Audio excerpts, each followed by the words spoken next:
Welcome to the Energetic Psyche, a weekly podcast hosted by yours truly, Dr. Adrian Campbell. This week, for episode 41, I have Kristi Peck joining me to discuss her journey and specifically how the process of writing and being in relationship with your dreams can create a healing environment.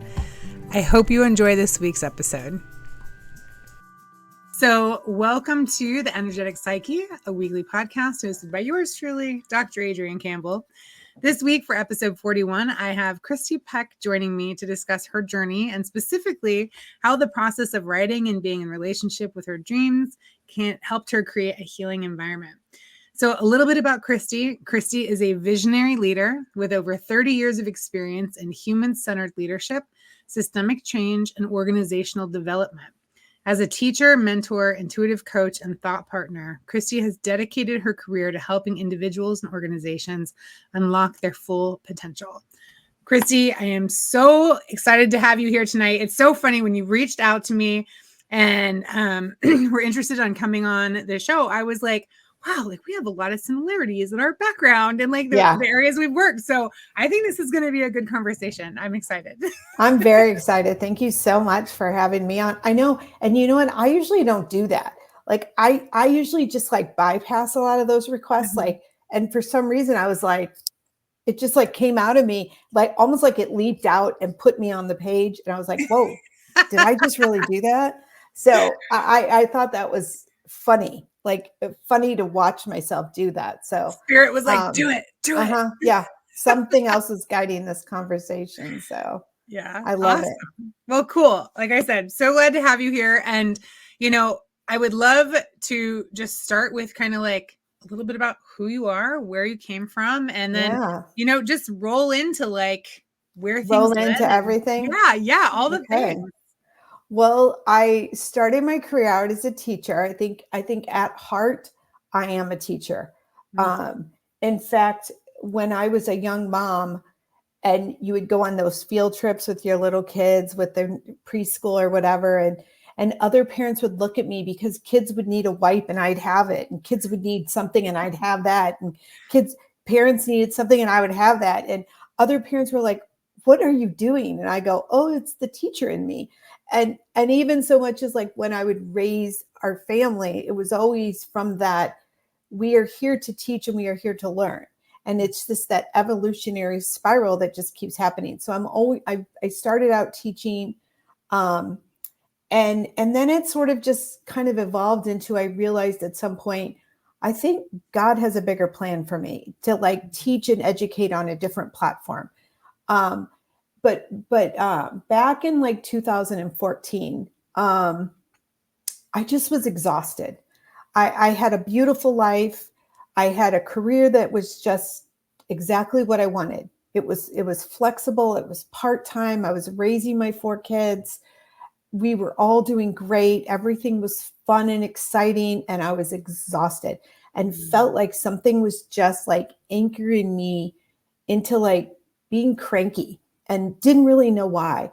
And so back then, Oprah Winfrey and Deepak Chopra had just started their 21-day meditation series. Oh, I remember that. Yes. Yeah. It was like, I think there was like 3 or 4. I probably still have the notebooks that I wrote in, but awesome. I signed up for one. Yeah. And I thought, you know what, this is what I'm going to do.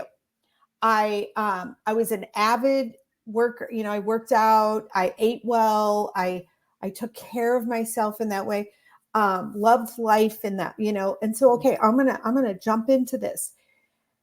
Oh boy, there was a question and it was like, what is your deep desire? Like, what is your deep desire? Okay. And I wrote down, I want to be whole. I didn't even know what that meant. Like, I literally did not know what that meant. But I believe that what was happening was, as I was feeling exhausted by my life and just tired and weary, I think there was a voice that I could hear a little tiny bit say, you just don't like yourself. You don't like who you are. You don't like what's going on. You just feel terrible about it. Like there were all these things. And I only know that now. I didn't know that back then. I only felt the exhaustion back then. I had no Right. words for what was going on. So when you really want something deeply from your soul and your heart, the way our consciousness works and the way our world universe works is you just get brought. It gets brought to you. You don't really go seeking it. You think you're open to it, then you're looking for it, but you're not. It just kind of gets brought in front of your eyes. Well, because And so it's that unconscious manifestation, right? exactly. That's why I always tell people, like, self-awareness is so important, and doing shadow work is so important, because unconsciously you can be drawing things into your life. Yeah. That you don't want, right? Mhm. Because of those unconscious patterns.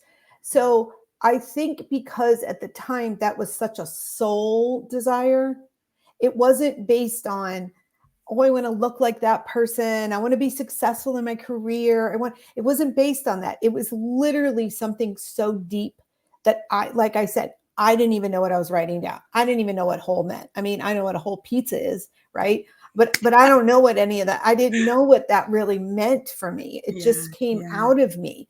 So again, people show up, courses show up, TV shows show up, songs show up, like everything just starts to show up. And then you start to make these choices based on what shows up, right? You think, oh, I'll take that course. Oh, I think I need to take that course.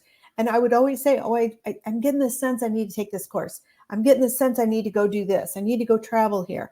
Like, and that's kind of how it was. I started to, like you said, increase my awareness around watching and observing and connecting dots and getting this feeling, like paying attention to different things. And it wasn't all at once. It was like you're on a little obstacle course and you're just given a little blurb, a little blip at times. And the first thing that I went through was this layer of healing where I started to kind of go, I think there's something like off in my past. There's something off here. Like I got to pay attention to this. And I started noticing, I landed in writing a book. And I don't even know why, other than like, I had been a teacher, I had been a mentor, I had built this beautiful mentor program for a local district, and I was loving all that. And I just all of a sudden felt like I need to stop that. So I stopped that. It's like everything was leading up to, you need to delve into your past a little. You need to take a look at some of this stuff. And we don't want to go back into the dark ages, right? We don't want to go back into linking that together. And I know there's a theory like you don't have to. I personally believe you have to a little. Like you have to a little, because you have to understand where you come from. Like there's a root there. I just watched this movie the other day, and it's a silly little movie because I get insights when movies are playing.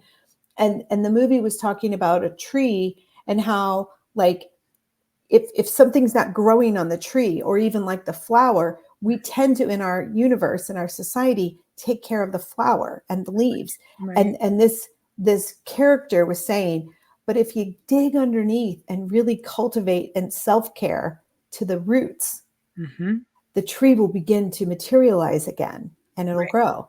And so that's why I believe we have to go back into the darkness a little of our past. Well, not to mention that, like, where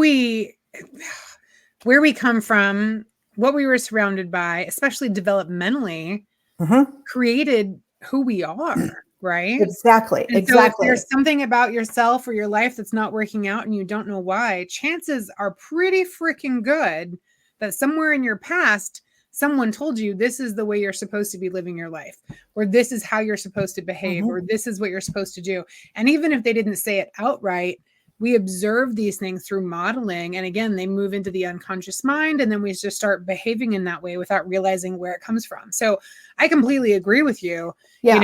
You have to be willing to look back to see what is you and what you want to keep and what you want to shed. Exactly. Because not only, and you mentioned like shadow work, not only is there's that, there's also this idea that like everything you learned, you got before you were 7 or 8 years old. And then you started to just repeat patterns unconsciously, because energetically and vibrationally, you were drawn to different experiences then. So you're repeating things. That's why we have to get to the root cause of things. We have to look into that. So I was led by all these different weird, strange, interesting circumstances to writing a book. Can I pause you for a second? Yeah. So that everything you've learned before by the time you're 7, that sounds a little Freudian. Is that a little Freudian? I think it's a little Jungian Freudian together. Yeah, I think it's a little bit of the, I don't know 100% because if you look at Eric's developmental, Sure. 7 like lands you right in the middle of a stage. Mm-hmm. So I sometimes also wonder if it's not like 10, like if it's not just even a little bit older.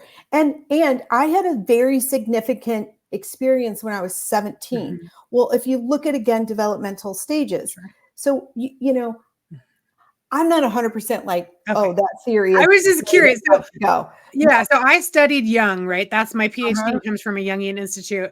And that was one of the areas that him and Freud kind of disagreed on. Yeah. Is that Freud was very much like, you learn all of this when you're young and then repeat.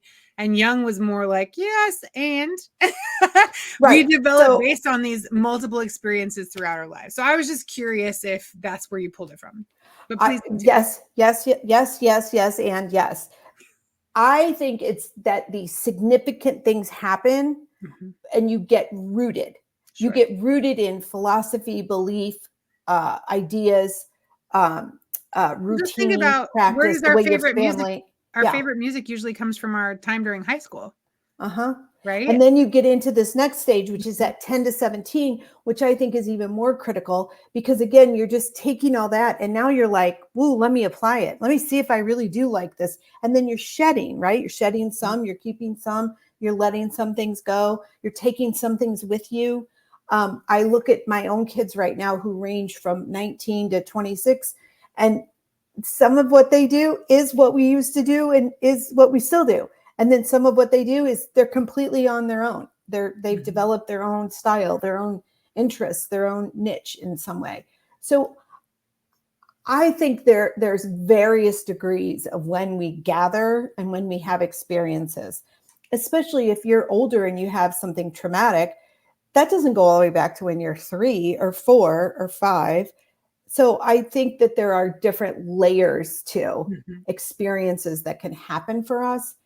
But in general, most of us learn stuff from when we're younger. In our first families, right? Yeah. Our first families are a combination of our immediate family, our school family, and if we had a religious family or a community family, that's where we learned everything. So yeah, that's our foundation, right? Yeah, that's kind of the origin of our life experience. So I sat down and I started to write into this book. And by that time, I was starting to study mediumship and deepening my intuition and channeling and angels and energy. And I was studying all this. And I was having this like, almost I'm going to say like an out of body experience writing. Stuff now, was just still coming out of me. At this point? No. Okay. No. Okay. I'd walked away. Because that was one of the things that, you just get this insight, walk away, go do something else. Gotcha. There's a bigger platform for you. And so all these insights and things were coming out of me. And I'm not writing this book. I stopped it. I shelved it. I'm not doing this. I don't even understand what's coming out of me. I don't even get this. This makes no sense. I was probably like 45. 45-ish, 48, somewhere in there. And so I was like, I'm not doing this. I'm not doing this. And then a friend said, you need to start writing again. And I was like, oh, God. Because I know enough that when that comes, that spirit saying, get your thing going again, girl, let's go. So I started, okay, I'm going to give myself every day. I'm going to sit down for 2 hours. I'm going to get this done.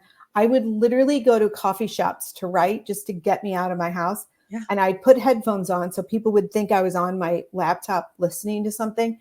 I had shed big piles of Kleenex. I was weeping. I was crying. I was just going through so much. But then I also I was channeling. And so what I realized, part of when I was channeling, my eyes would twitch, my nose would run, I just had so much energy working through to write this sweet little tender story, which is basically the story of the individuated self. the when you realize these experiences you've had from the time you were little till that current moment have led you to evolve into yourself in a new way. So it was the beginning of me starting to realize, oh, there's more work here, because the minute I finished, another experience rolled right back. I mean, literally, I couldn't have even timed it better. Just rolled right back in. And it was the same experience that was similar to the initiation in the book. And it was just giving me another layer. And it was like, I couldn't have even planned that any better. Yeah. And I went deeper into understanding my upbringing. And, you know, when I was 17, my dad walked out on us, and I have not spoken to him really since. One time, I think I was 27 years ago, I was pregnant with my oldest son when I saw him at my sister's wedding. And from there, I was able to, like, from that point on until now, I was able to start digging into some of those emotional things. My body started to shut down. I was not feeling good. I couldn't figure it out. I'd been to multiple different doctors. No one could figure out. We were, you know, hormone this and this. Then I packed on 50 pounds. I just was not even myself, and I could not understand what was going on. And I was kind of pushing friendships away, because there was a part of me that knew some relationships just weren't as healthy as I had thought they were. And I was really, I think, now that I can look back on it, I was shedding and I was creating a different foundation, right? Leading me to 2019. I realized, okay, no one can figure out my gut issues, my hormone issues. I had packed on this weight. I was miserable. I wasn't sleeping. Okay, it's got to be emotion. Like, it's got to be emotion. I've got to figure out the emotional piece, because it's nothing else. Like, we've exhausted everything else for years. So I started working with this person, and she's a functional practitioner, does all kinds of energy work, Chinese philosophy, acupuncture. We started in, and I could have never, ever told somebody, oh, here's where this is going to go, because I had no idea. It just started happening. Right. And so growing up, so if you understand, I might have had a dream or two here and there and never, ever looked at my dreams. In 2019, so from the time I was born until 2019, which is 50-something years, 53 years. Okay, I'll tell my age. I don't really care. 53 years, okay? For 53 years, I had 2 reoccurring dreams. They were the ones I remembered the most. I might have had 1 or 2 others, but I don't really ever remember them. But 2 I remember, because I'd have them all the time. Right. One was a snake. There would always be a snake somewhere, and it would jump out at me, and I would wake up every time. The other one was a falling. I would fall. I would either be, I would be on a top of something, building, mountain, it could be anything. Could be even just standing on water, and I would fall. Both dreams. So in 2019, I start working with this practitioner, and we start delving into emotions. And I am telling you, the dreams started just, I have gathered dreams every day since 2019. Nice. And I'm a big dreamer. So sometimes I could have up to 4 dreams a night, 5 dreams a night, which, we dream a lot, but the fact that I remember that many.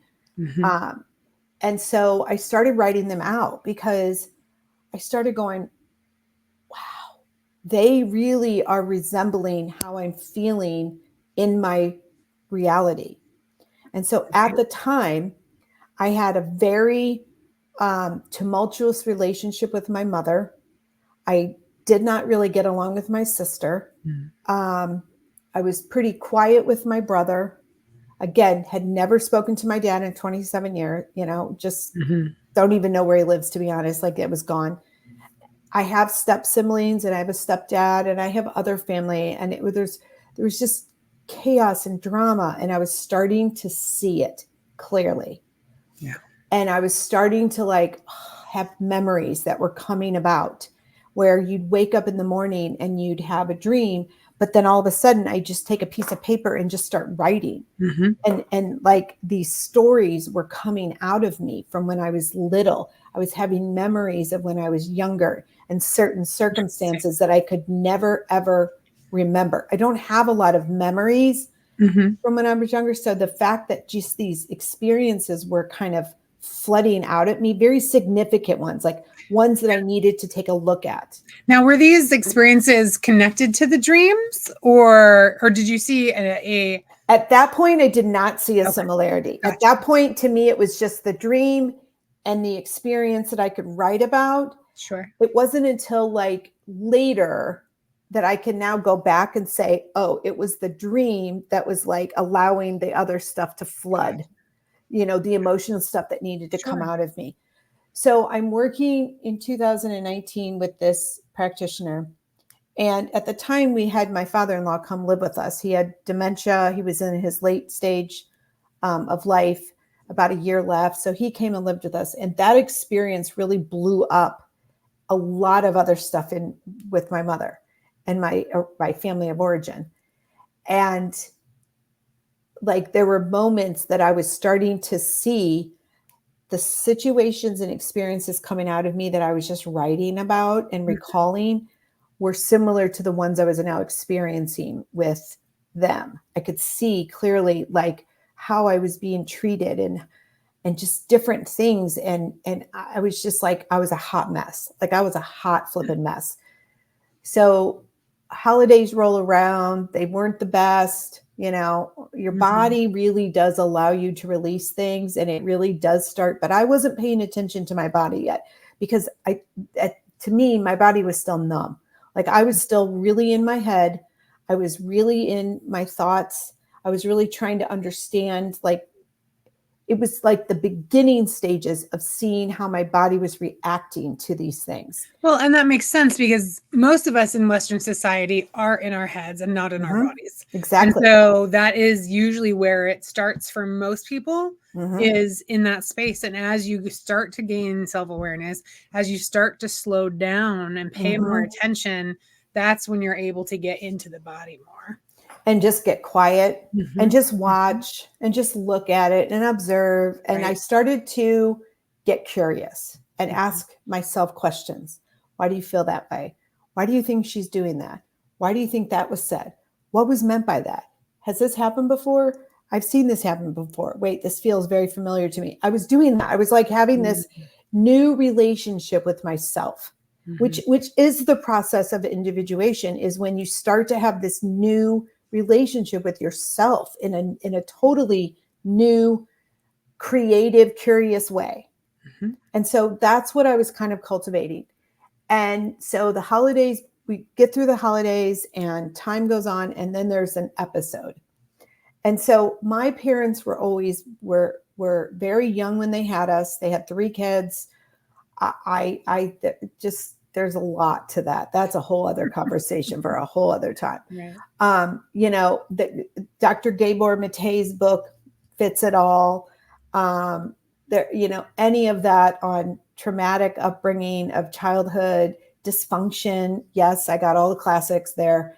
I believe not only is my mother just very emotionally immature in the way she handles so much stuff, but I even believe there's a little narcissism in that because of the way that, again, because I made a decision. So in February of 2020, there was an episode from her to me, and she had sent me a letter, and it was just awful. It was awful. No a mother to a daughter, that's not the kind of things you say.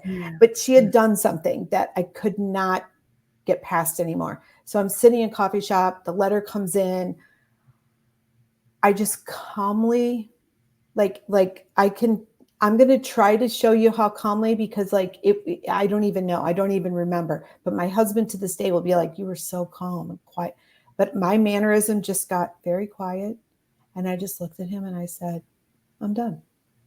I'm done.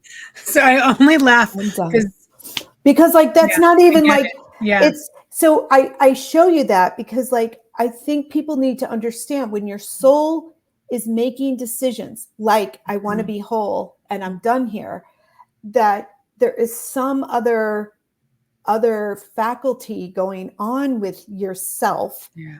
That you are literally like your soul. I describe it to people as my soul was just speaking. I had no idea what I was saying, in the way that, like, I didn't even know what the, Right. I'm a good choice. I'm a good decision maker. Like, I think very intuitively, I think very intentionally about the choices I'm making. I think it through a little. I think about everything and everyone else that's going to affect, right? But this just came in so calmly, like, Because okay. when you know. So Because there's not, and I remember saying to him, there is no win-win here. Like, this is never going to get any better.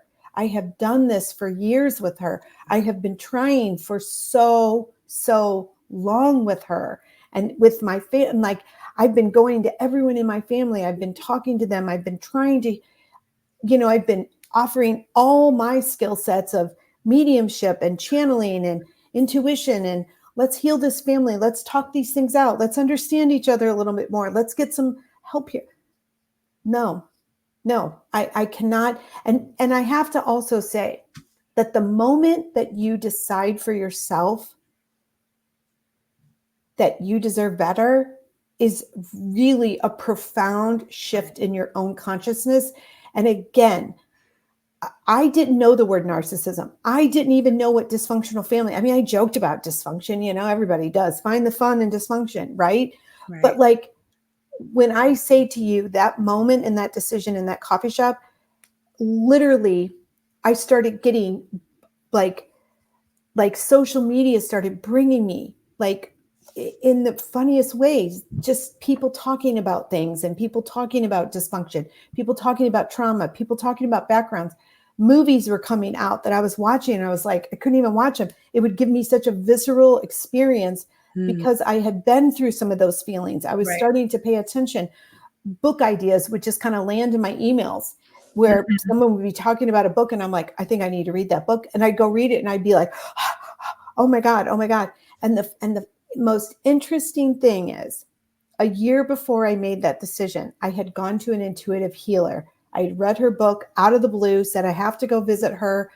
I flew all the way to Seattle, drove 2 hours, went to visit her. And she says to me, one, I have never seen somebody with such low self-esteem as you.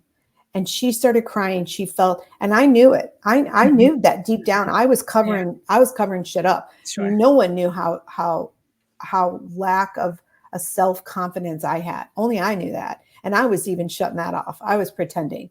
Right. And she said, your parents did a number on you. It was your dad, but boy, it was really your mom. And she's still doing it to you today. And it was just that piece of wisdom that gave me that comfort to know, okay, I'm not crazy. Like, I'm not crazy here. Like, there's nothing wrong with me. I have to tell you, Kristi, I keep laughing, and it's not at you. So I have not had a relationship with my mother for 14 years. Wow. And I remember the moment that I said I was done. Yes. And I was not stoically calm. I actually laughed. I remember, because I was just like, there was so much relief in like the decision. Like, when I was like, I remember, because I was on the phone with her when it happened. And I remember just being like, no, like this is not happening anymore. I'm done. No. She was like, what do you mean? And it's, no, I'm done. I'm done. and I started laughing, and I was just this immense relief that hit, because I was like, wow, like, I don't have to do this anymore. No. And I the don't thing have is, to be treated like this anymore. Yeah. Because I never even knew I had a choice. Like, I never even knew I had a choice to any of the shit I dealt with. I mean, it just like blew me away. And so what happened? And I don't know I don't know how your situation went, but like I said, I'm the oldest of 6, and that side of my family is Italian. So my family really loved to remind me that I didn't have a choice, and that what I was doing was not okay for many, many, many, many years. And so a lot of hard boundaries had to get put in place. And people really have a hard time understanding why you won't talk to your mother. Like, no matter what, it's like, but Mhm. she's your mother. And it's like, yeah, but she's abusive to me. And they're like, but it's your mother. And I'm like, yeah, but like, would you tell somebody to be in a relationship with someone that abused them in any other space? It's Well, and I think what incredible people how don't different it understand, is. and this is the shift in it, this is the shift in societal norms and Mhm. traditions and routines, right? And practices is the family dynamic. Who, when did that start? And why has that never evolved? There are people like you and I in relationships that are as miserable or even sometimes maybe even worse, Right. right? Because I know for me, okay, I spent years trying to talk to my siblings, trying to talk to my aunts and my uncles, and trying to talk to my stepdad, and trying to and find out more information. I spent years saying, let's figure this out. Let's figure this out. Why is she acting like this? Can you tell me why she's doing this? Can you? I spent years, you know how this was the philosophy: change your thinking, change your attitude, change your, Right. I did all that. I put a little boundary in place. We're not going to go to certain things. We're only going to go to some things. I'm going to go into a circumstance or a situation where if we have to be there at 3:00 and I know we're going to leave at 9, I just say, okay, 3 is the beginning and 9 is the end. Anybody can get through. I did all those things. Mhm. And it was that moment when, again, I say it was because I had been doing that core inner work, that really cultivating that sense of self, but And still not, self-agency. and self-agent, Self-agency. yes, Yeah. and still not good. I'm going to be honest with you. Mhm. When I made that decision, I was no way good. I was no way feeling good. I was no way. I mean, soon after, I went into my practitioner, and I remember saying to her what I did, what I chose to do, and she said, "Oh, Kristi, are you sure?" And I said, "Let me tell you what I do know. Mm. I don't know, but I know that if I stay, I'm going to die. Mm. And so because I have to get out of this, I don't know, but I don't see any other way out of it. Like it's either go back to all this and just die because I'm dying inside. Right. I can't be myself. I don't even know who myself is. I have these incredible kids that are at a certain age that they need something different from me, and I can't give that to them. And I have a daughter, and why would I want her to feel like this? Right. Or Right. why would I want my son's girlfriends to feel like this? Like that's what I kept role playing it, like it was like a revolving door in my head. It just kept going and going and going and going. And I was in a circle. And so I remember one time working with her where she did a procedure on me, with the acupuncture needles. And so I had a huge release that day. Like we had a huge conversation. It was a huge release. And so her assistant came in and pulled the needles. And so she's like, and the minute she pulled the needles, I mean, flood of emotion, so much so that I could not get off the mat, couldn't get off Mhm. the table. And I was sobbing so hard. They came back in and she's like, okay, can you get up? And I said, I don't know. I don't know if I can move. And she said, okay, just lay here again. Just lay here. The doctor will be back in. We're going to have to refigure you out. So I was able to kind of get myself off the table, and then I landed on like the floor. I couldn't get up. I Mm. couldn't. Yeah. I was there for an extra like hour and 45 minutes. I mean, I couldn't. In fact, they didn't even want me to drive home. I was so like, it was the first time in my entire life, 54 years of emotion was Yeah. coming. Yeah. And I hadn't gotten mad or like, I was just so like, we got to take care of this. We got to take care of these things. So this was like the first amount of emotion that just needed to be released. And from there, it started into more emotional agency, more emotional understanding and wisdom, and me understanding and really tuning into my body and giving my body the freedom to tell me things. So I Mhm. started Mhm. yoga, Yeah. and I would cry on the mat, and I would sob on the mat, and I would be like, I don't understand what's happening to me. I feel like I'm losing my marbles. But it Mm. was just all of this emotion was coming out. And what I tell people is, people said the one question, because you're right, in our society, you don't walk away from your mother. It's your mother. Right. Oh my God, you need to go call your mother. You need to go back. She deserves respect, blah, blah, blah, right? Well, I saw it as human to human. And I saw it as, this is the dignity of two people. And I will be honest with you, from the moment I decided to estrange, I told my husband and my children, we are not walking away from these people we love because they are terrible people.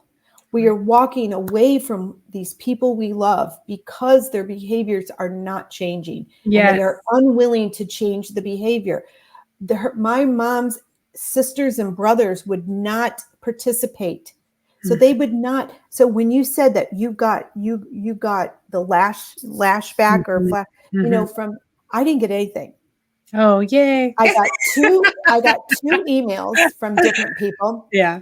I got actually my sister went to my friend and at her workplace and had some conversation, but I got nothing. I got quiet silence. Now I did get from my mom. She kept coming and doing more and more bizarre stuff, but I just kept standing still like a tree rooted. I'm a tree rooted in the ground. I'm not talking. I'm not moving. There is nothing left to say. There is no argument here. There is right, because you're not changing, and this can't go on. Like, and I'm not doing this. What you said, like the foundation that you came from is what allows you to stay so strong, right? Because it's not that she's a terrible person. And I feel the same way about my mother. I do not think my mother is a terrible person, right? But the way that she behaves towards me is something that I can't tolerate. Right. And that's what it comes down to, is me taking care of myself and setting boundaries up for my own self. And so I think when you come from from that type of foundation, there is nothing to sway it, because it's not like they need to change who they are, right? They are not inherently like a bad person, but their behaviors and, like you said, the lack of willingness to change. If that's I believe that we are called into our family units for a variety of reasons, right? So our mother and father were the perfect mother and father for us for a variety of reasons. Right. My children are the perfect children for me and my husband for a variety of reasons. Sure. When I started watching my mother interact with my 4 children, and I started going, whoa, wait a minute. I've been there before. I know what they feel like. Wait a minute. I've seen that before. Oh my God, hold on. I'm raising my daughter to speak her mind and her truth, and to be able to have a conversation openly and lovingly, and it's acknowledged and accepted, and you're shutting her down.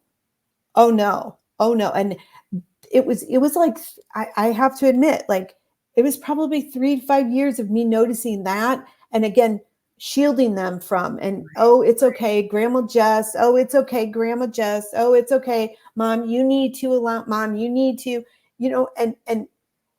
and finally it was like, that's what I think my weary exhaustion is I can't keep this up anymore. Like, I'm dying inside. I'm miserable inside. And I've got this persona, I'm like acting in the community like everything's great, but there's a disconnect here. There's a disconnect here for me and my body and my heart. And I don't want to live. And I think that's the thing. I don't want to live like this.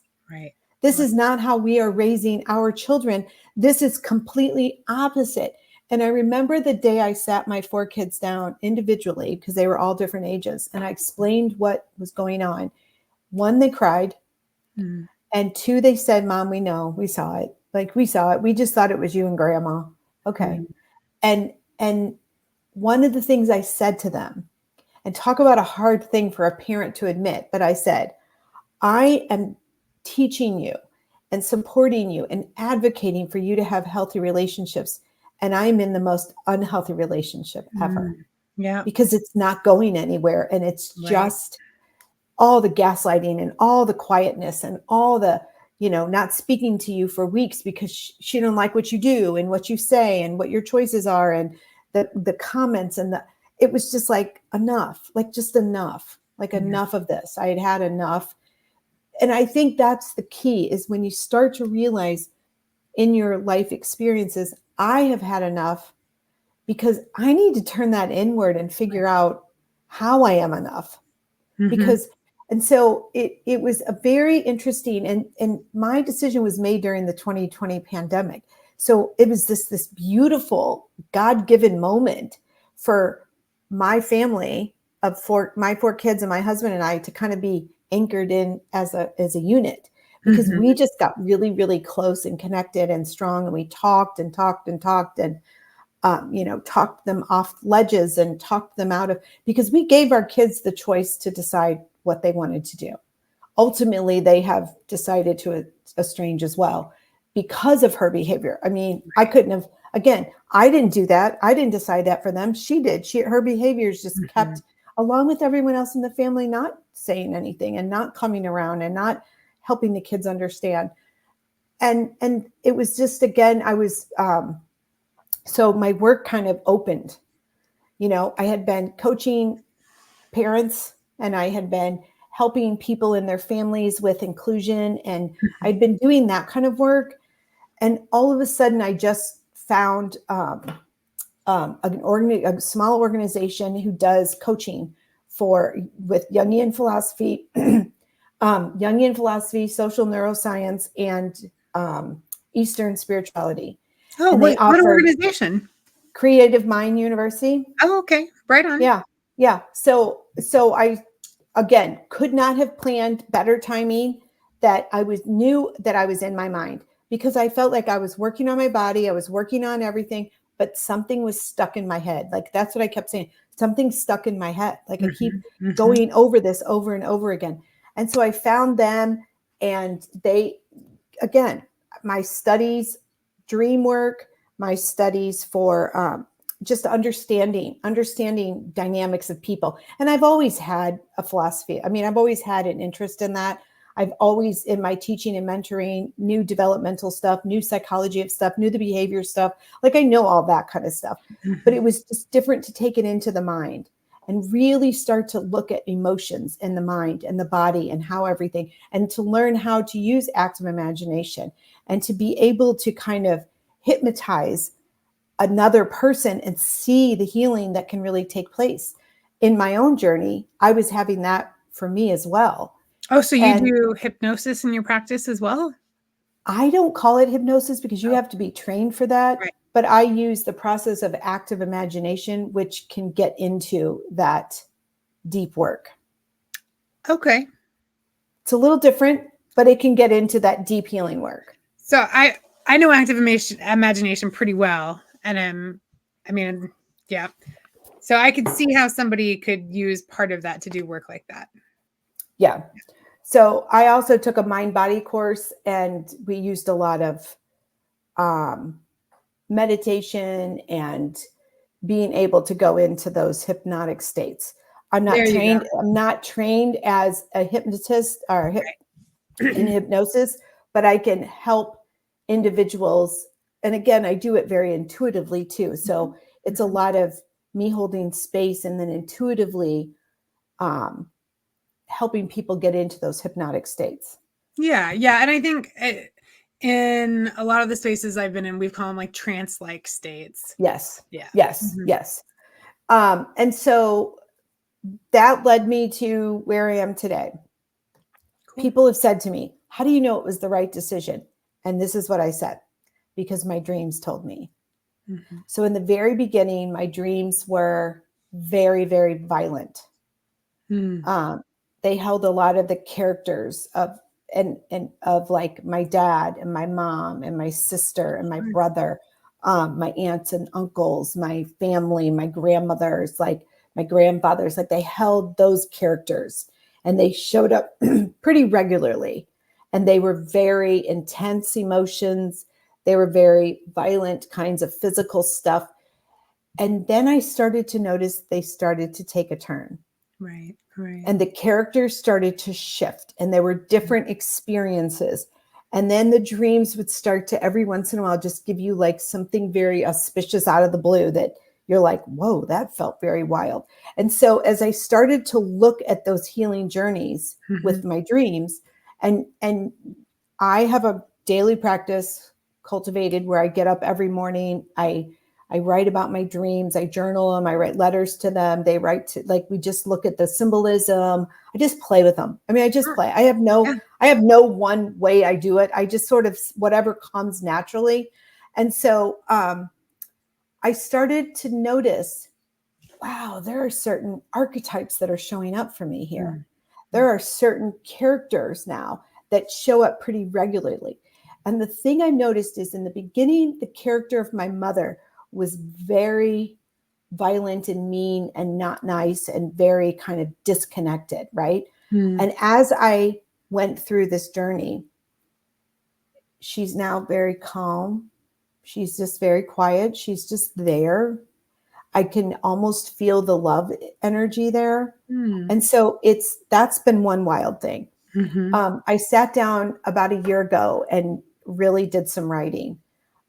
Didn't really 100% set out to write a book, but it is a book. I just don't know if I'm going to publish it or not, because sometimes it's raw and you don't know what you want to do with it. Sure. But I spent 55 days, 2 hours a day, and just let myself write.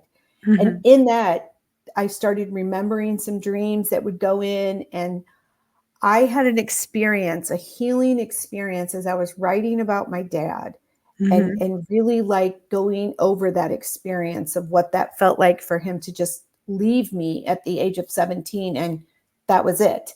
And how that really has always played a big part. And that night I had a dream where I was in my grandmother's house and I was showing up to a party that I was invited to, but they didn't know I was coming. So it was supposed to be like a surprise. And I go in and I see her, but she's busy. She's an Italian grandmother. So she's busy with the food and getting people all organized.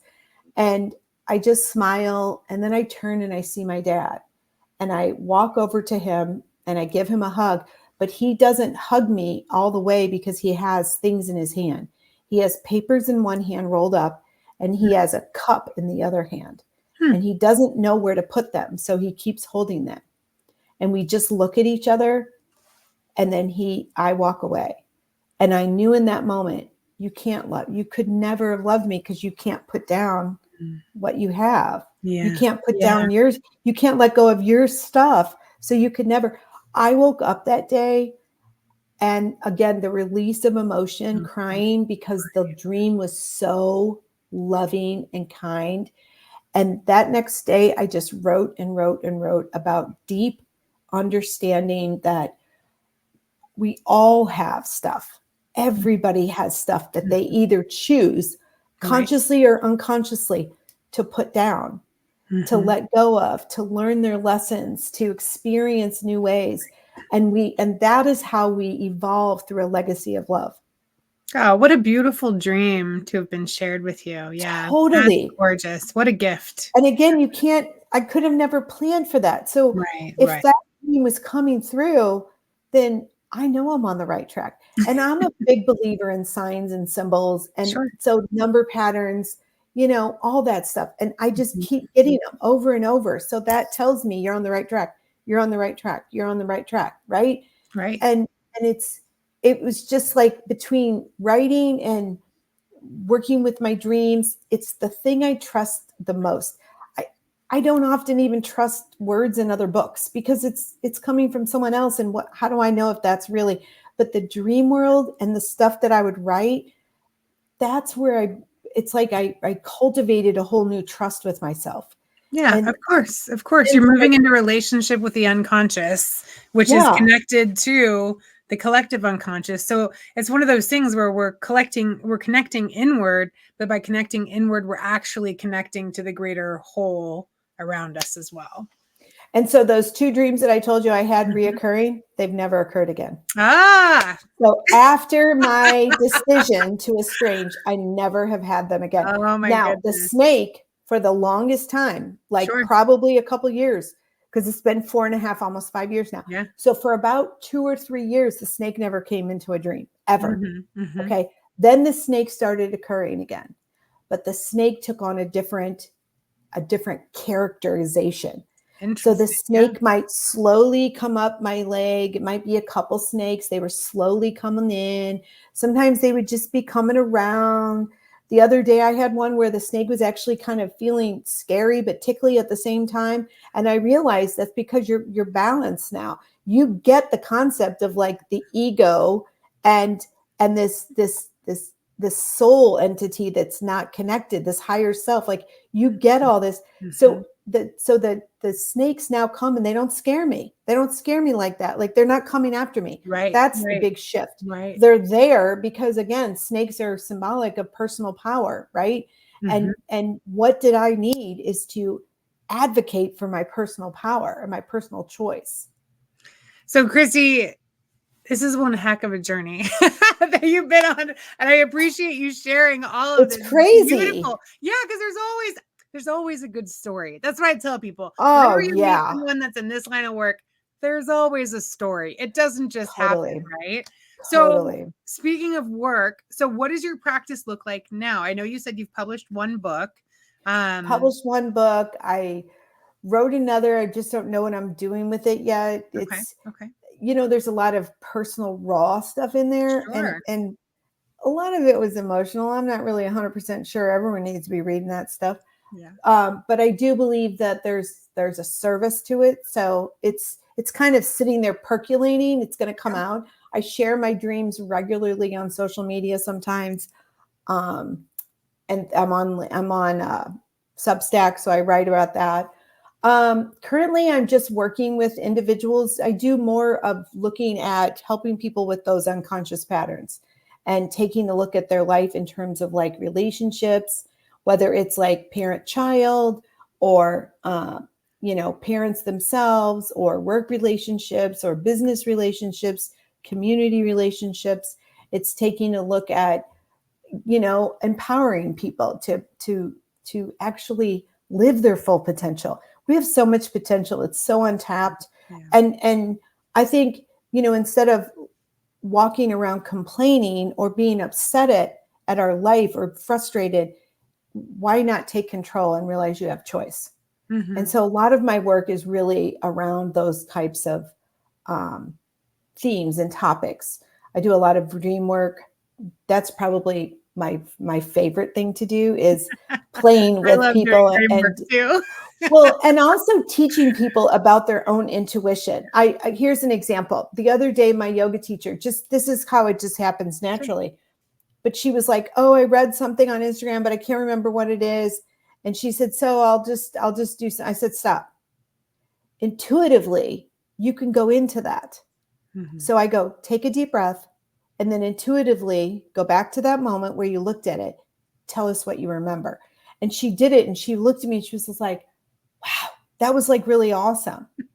And so I love not only, coaching people and mentoring people, but also turning it into, let me also teach you about who you are so you feel empowered. You don't need to be coming to coaches forever and a day. You need to learn your own set of skill sets so that you can trust yourself. I think that's the biggest thing that I'm getting to right now in my own journey that I offer my clients and those that I mentor is, one, I have this lived experience. So I completely, like, nothing shatters me, nothing, surprises me. I've worked with people who had full onboard pain in their body from head to toe, and a few sessions later and the pain is gone because we actively go into those moments, those origins of these stories that were locked in our mind that are now held tightly in our bodies, and we can release the story and release the pain, and we can rewrite our own stories. So I've worked with individuals like that. I've worked with individuals who had a knot and couldn't remember a moment, but they knew something was off. And a few sessions later, here we are, and they're remembering something. And I had one client say to me, she was a social worker, and she was just at the very end of her coursework. And she said, I've read every book. I've done every course. How come I didn't know what was happening? And I said, well, you're too close to it. Like, we only can know what we know, right? We only are aware of what we're conscious of. But when it's unconscious and we've locked it away and we've stored it in our bodies, you need somebody else that can help you retrieve that and give you access to something that's more freeing. And so that it was amazing. It's amazing to watch the kinds of things that happen when you can help somebody freely go into their unconscious Mm-hmm. and their bodies and to see how their thoughts really are keeping them chained into patterns that are unhealthy. Right. So it sounds like you have a beautiful combination of intuitive coaching, mediumship, and really teaching mindfulness practices. And I would even say, teaching people to be more in tune with themselves, to be, I think intuitive is too broad of a word, but really to like be able to go within, right? And notice themselves and pay attention to themselves and honor what's coming up so that they can move into better relationship with who they are and understand those patterns. Yeah, it's very unique. Like sometimes it's even hard to even describe because it's very unique. And I say it's kind of like going to a boutique hotel. That's what I You're tell just people. going to have a great experience. Yeah. It's hard for, I don't have the labels for it because no label has really fit. It's a little bit of, yes, that intuitive piece. It's a little bit of, we're going to bring in the spirits and the angels because they're going to help us hold space here. It's educating and teaching someone about what they're capable of, their own potential. And so, when I say I'm kind of like this, an innovative visionary is, I don't have a set protocol. I have all tools. And it's like, we're going to use what we need to get you where you really want to be. So if you come and you say to me, Kristi, I really want to have a better relationship with my children. Okay, let's start to figure out where those blockages are and where the limitations are. And let's work with, what do we need to do there? Yep. So beautiful. So we are just about at time, but I've really appreciated having you here thank you tonight. so much. Yeah. And thank you so much for sharing your story. And at the end of every show, I always ask if there was one thing you wanted everyone to know, what would that be? Oh my God, to trust in your potential, to trust yourself, trust in your potential, and really, okay, this is going to sound cheesy, but it's where I'm at right now. Learn to really like yourself, not love yourself. It sounds dorky, but learn to really like yourself. Like the weird things you are, or the like the triggers that you have, like the way that you blow up, like the way that you talk, like the way that you see life, like just really like yourself. And I think then, all that other stuff just comes with that. Yeah, that's beautiful. I agree. Absolutely. Awesome. Well, thank you, Kristi, again. Thank you so much. And everyone listening and watching, thanks for joining us tonight. And take care. Have a great week. Bye. Bye. Thank you so much for joining us on the Energetic Psyche, a podcast that live streams every week, Tuesday evenings at 7 p.m. Central Standard Time. I hope you've enjoyed this episode, and I hope you'll join us again in the future. Have a great week.